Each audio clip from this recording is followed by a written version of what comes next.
Hi guys, welcome to the channel. In today's video, I'm going to show you how you can chat with unknown phone numbers on WhatsApp. So before getting into this video, must subscribe to our YouTube channel and click on the bell icon. So the first step you simply need to do is to open WhatsApp. So once you open WhatsApp, you simply need to click on three dots, or you can click on this plus icon. And here you need to enter the numbers. So let's suppose I'm going to add a random number. So here you can see that this is my number. So then you simply need to click on the chat icon and you can easily chat with that person.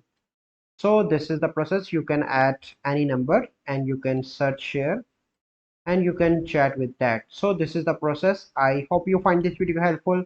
If you find this video helpful, must like this video, subscribe to our YouTube channel for future videos. We'll see you in the next video. Thank you. Have a good day.